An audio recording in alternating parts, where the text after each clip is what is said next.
하나님의 말씀은 고린도전서 12장 18절에서 27절입니다. 신약 278페이지 12장 18절에서 27절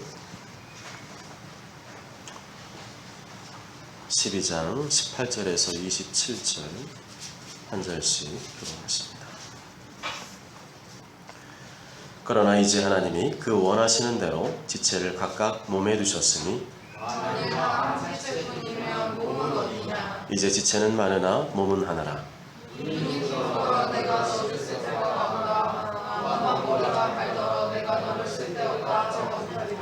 그뿐 아니라 더 약하게 보이는 몸의 지체가 도리어 요긴하고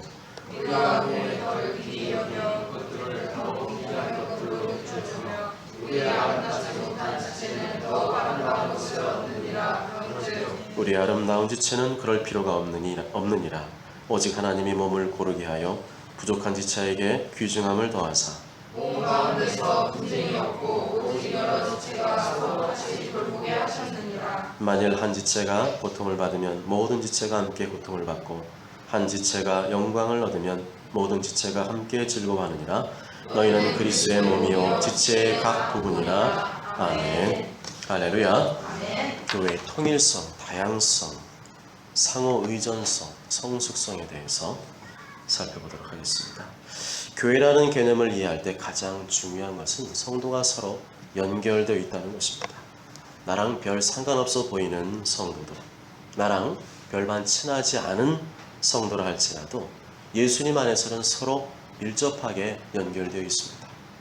저 사람은 다른 교회 사람인데 나랑 무슨 상관이야? 저 목사님은 우리 교회 목사님도 아닌데 나랑 무슨 상관이야? 라고 생각한다고 해서 상관없는 게 아닙니다. 예수님 안에 있으면 이유 불문하고 서로 밀접하게 연결되어 있음을 잊어서는 안 됩니다. 예수님을 믿는 성도는 하나님의 자녀, 하나님의 백성일 뿐만 아니라 그리스도의 몸입니다. 몸을 나누거나 찢을 수 없는 것처럼, 몸을 나누거나 찢으면 죽는 것처럼 교회에서 가장 중요한 것은 서로 한 몸이라고 하는 지체의식입니다. 로마서 12장 5절에 이와 같이 우리 많은 사람이 그리스도 안에서 한 몸이 되어 서로 지체가 되었느니라. 27절에 너희는 그리스도의 몸이요 지체의 각 부분이다. 에베소 4장 3절에 평안에 매는 줄로 성령이 하나 되게 하신 것을 힘써 지키라 말씀합니다. 무엇을 힘써 지키라고요? 성령이 하나 되게 하신 것을 힘써 지키라. 하나 되게 하신 것을 그냥 내버려두면 안 되고 계속 힘쓰고 애쓰고 기도하여 지킬 것을 말씀합니다. 이것이 교회의 핵심입니다. 무슨 일이 있어도 어떤 일이 있어도 그 누구도 절대로 교회가 하나가 되는 것을 방해하거나 회방하거나 거치게 할 권리가 없습니다.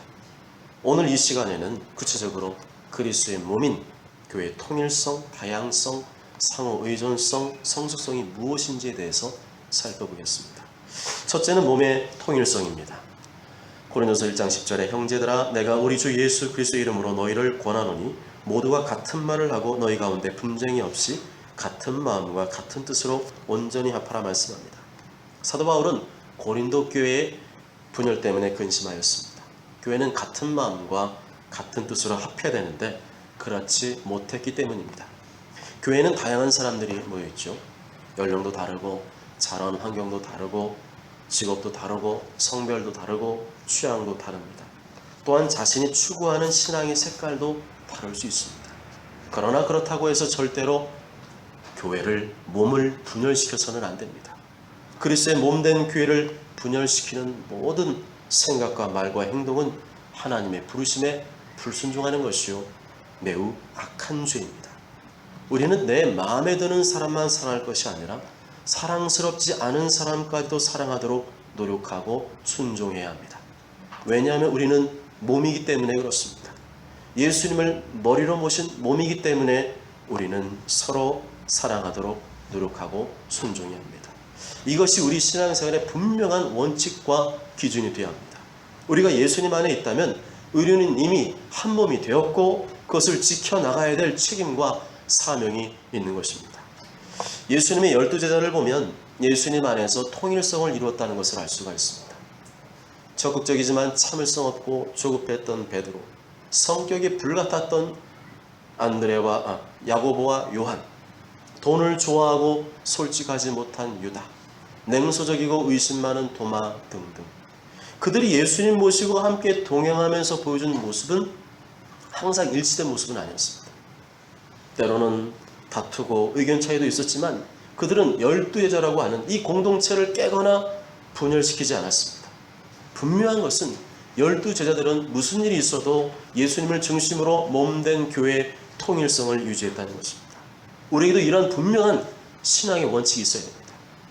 때로는 의견이나 생각이 다를 수 있지만, 때로는 다투고 갈등할 수도 있지만, 절대로 그리스도의 몸된 교회를 깨거나 분열시켜서는 안 됩니다.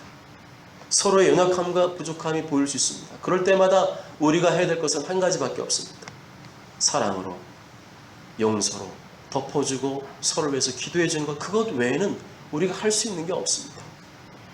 둘째는 몸의 다양성입니다. 에베소 4장 7절에 우리 각 사람에게 그리스도의 선물의 분량대로 은혜를 주셨나니, 고린도서 12장 11절에 이 모든 일은 같은 한 성령이 행하사 그의 뜻대로 각 사람에게 나누시는 것입니다. 베드로전서 4장 10절에 각각 은사를 받은 대로 하나님의 여러 가지 은혜를 맡은 선한 청지기같이 서로 봉사하라 말씀합니다. 무슨 말이냐면 그리스도인은 서로 한 몸이지만 서로 받은 은사와 은혜가 다르기 때문에 서로 다른 기능을 수행해야 된다는 것입니다. 교회는 하나의 악기로만 연주하는 독주회가 아니라 서로 다른 악기가, 여러 악기가 총동원된 오케스트라의 합주와 같아야 된다는 것입니다. 그런데 교회에서 전부 다 머리가 되려고 하고 전부 다 똑같은 일만 하려고 한다면 조화를 이룰 수가 없죠. 빽빽거리게만 하지 아름다운 선율이 나올 수가 없습니다. 하나님은 각자에게 다른 은사와 직분을 주셨기 때문에 하나님 부르신 대로 각자의 역할과 기능을 수행하고 거기에 만족하는 것이 중요합니다. 사도 바울은 고린도 12장에서 이렇게 묻죠. 다 사도이겠느냐? 다 선지자이겠느냐? 다 교사이겠느냐? 다 능력을 행하는 자이겠느냐? 다 병 고치는 은사를 가진 자이겠느냐? 다 방언을 말하는 자이겠느냐? 다 통역하는 자이겠느냐? 성령님이 몸된 교회를 세우라고 주신 영적 은사를 사모하는 것은 좋은 일입니다. 그렇지만 다른 사람이 가진 직분이나 은사를 시기하거나 질투하여 교회를 분열하거나 깨는 것은 절대 바람직하지 않습니다. 우리 몸에서 중요하지 않은 기관은 아무것도 없습니다. 손, 발, 귀, 코, 입, 아무리 작은 기관이라도 한번 다치고 아프고 병들어 보십시오. 그냥 거기만 아픈 게 아니라 온몸이 컨디션이 안 좋아지고 온몸이 고통을 당하게 됩니다. 마찬가지로 교회의 모든 성도는 다 필요한 존재입니다. 아멘. 다 필요하고 다 소중한 존재입니다. 단 한 사람도 불필요하거나 쓸모없는 존재는 없습니다. 아멘. 모두가 다 예수님의 피로 값주고 사신 예수님짜리 인생이기 때문에 그렇습니다. 아멘. 10원짜리 주고 산 10원짜리 인생도 아니고 100원짜리 인생도 아니고 1000원짜리 인생도 아니고 1000만원짜리 인생도 아니고 예수님의 피로 값주고 사신 예수님짜리 인생, 모든 사람은 다 예수님의 피로 사신 존재이기 때문에 다 필요하고 다 소중한 존재입니다. 21절에 눈이 손더러 내가 너를 쓸데가 없다 하거나 또한 머리가 발더러 내가 너를 쓸데가 없다 하지 못하리라. 잘 들으셔야 됩니다. 교회에서는 너는 쓸데가 없어, 넌 별반 쓸모가 없네, 이런 말 절대 하시면 안 됩니다. 그리고 절대 남 얘기하지 마십시오. 귀에 대고 소곤소곤 말하지도 마시고 그 사람 없다고 뒤에서 험담하지 마십시오. 그렇게 말하는 사람은 하나님을 두려워하지 않는 사람이고 근본적으로는 신앙이 없거나 신앙이 적은 사람입니다. 문제는 그렇게 말하는 사람의 말을 들어주는 사람이 있기 때문에 자꾸 하는 겁니다. 하나님 앞에서는 똑같이 죄를 짓고 있는 것입니다. 이것은 분명히 죄입니다. 잠언 6장 2절에 내 입의 말로 네가 얽혔으며 내 입의 말로 인하여 잡히게 되오니라 말씀합니다. 만일 하나님 앞에서 그런 죄를 저질렀다면 즉시 회개하고 다시는 그러지 않도록 애써야 합니다. 하나님은 작은 일에 충성하고 순종하는 사람에게 큰 일을 맡기신 법입니다. 작은 것에 순종하는 삶이 하나님의 말씀을 이루는 삶이고 이 땅 가운데 하나님 나라를 이루어가는 삶입니다. 내가 선 자리가 항상 감사와 찬양 향기가 나는 그런 자리가 되어야 되지, 내가 앉은 자리마다 더럽고 냄새나는 구역질나는 그런 죄성의 모습이 나타나서는 안 될 것입니다. 미국의 렐이라는 목사님이 어느 날 주님의 음성을 들었습니다. 하나님은 그에게 말씀하시기를 10가지의 저주가 있는데 이것이 하나님으로부터 오는 축복을 막고 있고 하나님의 음성을 듣게 하지 못하고 있다. 그 10가지 저주는 다음과 같습니다. 부모를 공경하지 않는 것, 주술이나 무당에 빠지는 것, 차별주의, 우상숭배, 자기가 한 말, 스스로 독백이겠죠. 쭝얼쭝얼대고 자기가 한 말, 율법주의, 용서하지 못하는 것, 11조를 드리지 않는 것, 남의 뒤에서 가십을 하는 것, 애매한 자, 순진한 자에게 해를 끼치는 것. 그러면서 강조한 것은 이겁니다. 남의 뒤에서 뒷말을 하는 것, 남의 말을 뒤에서 씹는 것은 가장 무서운 저주를 초래한다고 했습니다. 이것은 지난번 전교인 수련회 때 오셨던 강사 목사님이 하신 말씀과 똑같습니다. 그 강사 목사님이 하면 할수록 잘 되는 게 아니라 자꾸 망하니까 하나님께 물탱크치에 올라가서 물었습니다. 기도했습니다. 하나님, 왜 하는 것마다 안 됩니까? 어떻게 망할 수 없는데 망하게 됩니까? 그래서 주님이 들으신 음성 중에 하나가 말 때문에 그래. 네 말 때문에 그래. 네가 말한 대로 그렇게 된 거다.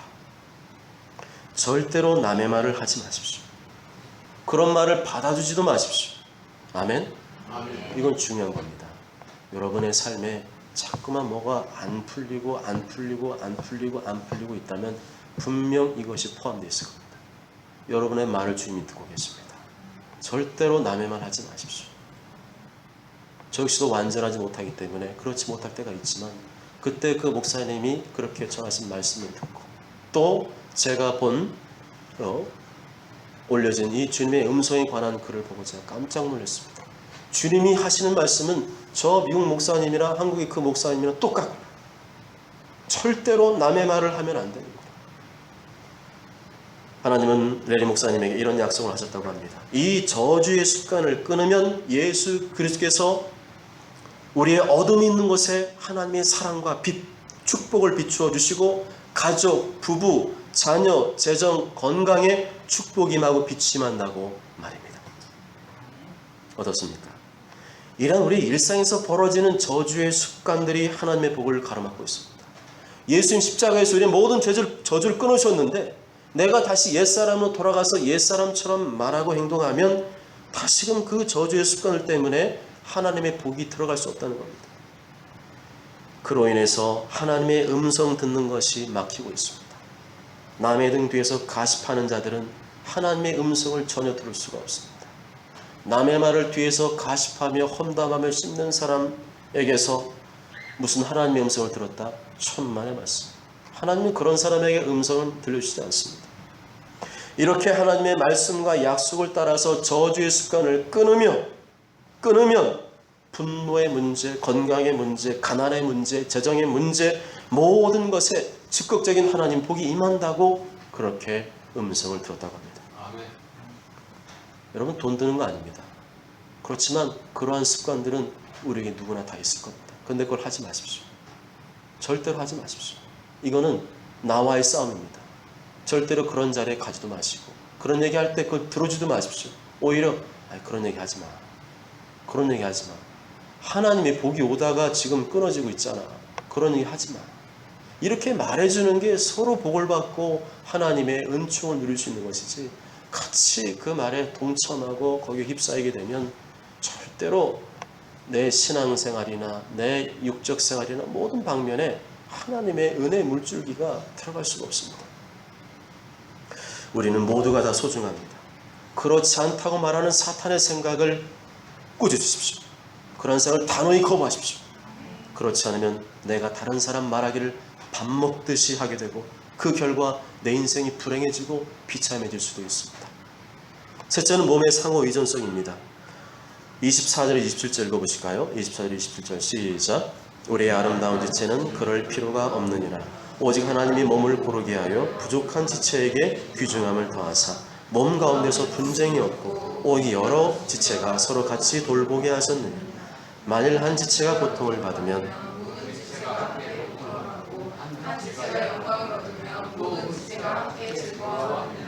너희는 그리스도의 몸이요 지체의 각 부분이라. 아멘. 인간의 몸은 서로 다른 부분의 도움을 받으며 정상적인 기능을 수행합니다. 이빨이 잘 씹어줘야 잘 삼킬 수가 있고, 잘 이렇게 씹어줘야 위나 장에서도 잘 소화시킬 수가 있죠. 근데 이빨이 좋지 않고 잇몸이 좋지 않으면 잘 씹을 수가 없어서 그냥 삼켜버리면 그 속에서 탈이 나게 되어 있습니다. 몸은 서로를 다 필요로 합니다. 만일 너는 내게 소용이 없어 라고 말한다면 그것은 내 손이나 발자로 너는 필요 없어 라고 말하는 것과 똑같습니다.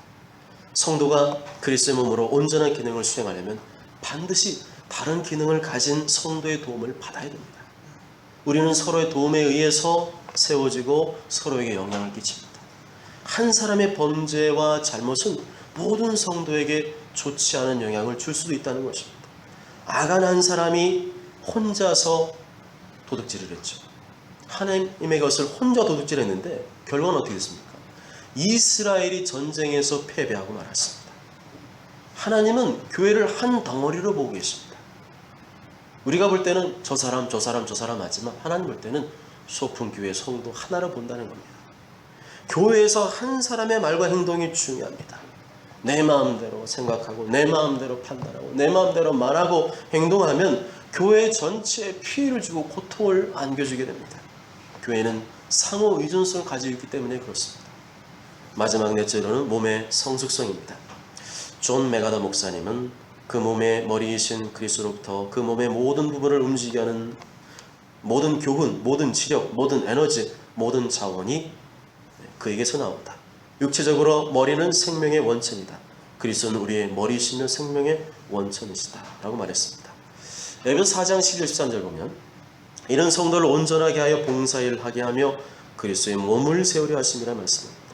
사도 바울은 그리스도의 몸에 대해서 설명하면서 몸을 세워야 한다고 말씀합니다.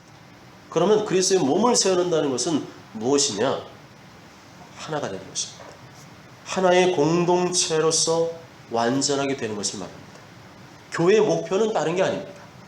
서로를 위해 섬기고 봉사하며 사랑으로 하나가 되는 노력을 중단하지 않는 것, 그것이 교회의 목표입니다. 고린도서 13장 11절에 마지막으로 말하노니 형제들아 기뻐하라. 온전하게 되며 위로를 받으며 마음을 같이하며 평안할지어다. 또 사랑과 평강의 하나님이 너희와 함께 계시리라. 거룩하게 입맞춤으로 서로 문안하라. 결국 그리스도의 몸인 교회는 성도 간의 관계가 어떻게 형성되어 있느냐에 따라서 교회 성패가 좌우됩니다. 성도 간의 관계를 통해서 교회가 건강한 교회인지 아닌지 알 수 있습니다. 목회자를 중심으로 서로 마음을 같이하여 위로하고 용납하고 용서하고 사랑하는 성도들이 많으면 많을수록 그 교회는 건강하고 성숙한 교회이고, 서로 비난하고 정죄하고 공격하고 사랑하지 않고 용서하지 않는 성도들이 많을수록 교회는 성숙하지 못한 교회이고 약한 교회입니다. 성도들의 신앙이 좋다는 것은 이런 말씀의 관점에서 해석되어야 됩니다. 얼마나 능력 있고 말을 잘하느냐가 아니라 얼마나 몸의 지체로서의 신앙생활을 잘하느냐, 혼자가 아니라 지체로서의 신앙생활을 얼마나 잘하느냐, 얼마나 저들을 위해서 희생하느냐, 얼마나 저들을 세워주기 위해서 노력하느냐, 거기에 있습니다.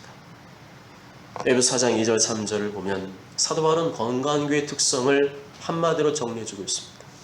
모든 겸손과 온유로 하고 오래 참음으로 사랑 가운데서 서로 용납하고 평안에 매는 줄로 성령이 하나 되게 계신 것을 힘써 지키라. 사랑하는 여러분, 교회는 통일성, 다양성, 상호 의존성, 성숙성을 가지고 있습니다. 교회의 통일성, 다양성, 상호 의존성을 가능케 하는 것은 성숙성에 달려 있습니다. 성숙한 교회의 특징은 무엇이냐? 겸손, 온유, 인내, 용납, 사랑을 갖춘 교회입니다. 아무리 외적으로 많은 성도와 능력과 재정을 갖고 있어도, 아무리 오랜 역사와 전통을 자랑하는 교회라 할지라도 그 교회 안에 겸손, 온유, 인내, 용납, 사랑의 성숙함이 없다면 건강하지 못한 교회요, 교회의 하나됨을 힘써 지킬 수가 없는 교회입니다. 그러나 반대로 아무리 작은 교회라 할지라도 겸손, 온유, 인내, 용납, 사랑의 성숙함을 갖춘 교회는 성령이 하나 되게 하신 것을 힘써 지킬 수 있는 건강하고 성숙한 교회입니다. 모쪼록 저는 모두가 우리 성도 중에는 단 한 사람도 쓸모없거나 불필요한 존재는 없습니다. 우리는 그리스도의 한 몸임을 확신해야 됩니다. 언제나 겸손과 온유와 인내와 용납과 사랑의 성숙함으로 주님의 몸된 교회를 잘 세워나가시길 주님의